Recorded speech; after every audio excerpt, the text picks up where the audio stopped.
Rangamati Islamic foundation কর্তৃক আয়োজিত কাপ্তাই আন্তর্জাতিক মাতৃভাষা ও শহীদদের স্মরণে কোরআন খতম আলোচনা সভা ও দোয়া মাহফিল অনুষ্ঠিত হয়েছে।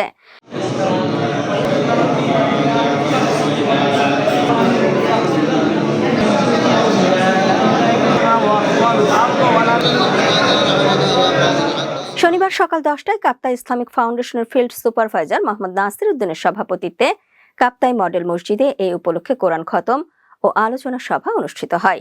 ফিল্ড সুপারভাইজার মোহাম্মদ নাসির উদ্দিন বলেন, হাজার হাজার ভাষা রয়েছে।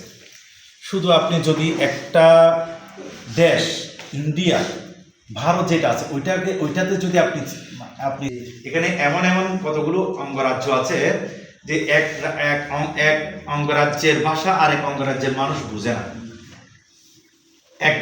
এক দেশের মধ্যেও কি মানে লোকেরাও কি বুঝে না। তো পৃথিবীর মধ্যে প্রায় আপনার 200 শতাধিক যে রাষ্ট্র রয়েছে, প্রত্যেক রাষ্ট্রের মধ্যে প্রায় সব মিলে হাজারের অধিক কি আছে ভাষা আছে। এই ভাষাগুলো যে প্রত্যেকের নিজ মাতৃভাষায় কথা বলা প্রত্যেকের কি আছে অধিকার রয়েছে। কিন্তু যে আমরা যখন বাঙালিরা তখন আমাদেরকে জোর করে চাপিয়ে দেওয়া হয়েছিল যে না, উর্দু ভাষায় কথা বলতে হবে, রাষ্ট্রভাষা হবে উর্দু। তো আপনারা সবাই আশা করি জানেন সেই ইতিহাস।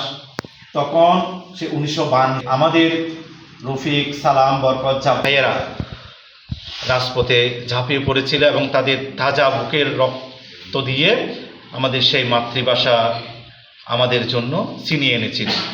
এবং সেই দিন থেকে আমরা স্বাধীনভাবে আমরা বাংলা ভাষায় কথা বলতে পারতেছি। তো সেই সমস্ত শহীদদের প্রতি অনেক ত্যাগ ও রক্তের বিনিময়ে আমরা একটি সুন্দর ও স্বাধীন দেশ পেয়েছি। এছাড়া আরো একটি স্বাধীন দেশ পেয়েছি জুলাইয়ের 24-এ। আসুন আমরা মা মাটি, স্বাধীন দেশ ও মাতৃভাষাকে ভালোবাসি। এ সময় বক্তব্য রাখেন কাপ্তাই উপজেলা মডেলের কেয়ারটেকার হাফেজ মাওলানা মোহাম্মদ আনোয়ার হোসেন সাইফি, কেয়ারটেকার আব্দুস সালাম, সিরাজুল ইসলাম ও হাফেজ জালাল উদ্দিন। আমাদের পুরা কাপ্তাই উপজেলায় যেন একজন মুসলিম শিশু কোরআনে কারিম থেকে বঞ্চিত না রাখে, আমরা এই চেষ্টা অব্যাহত রাখবো এবং আমাদের স্যার মহোদয়ের জন্য দোয়া করি।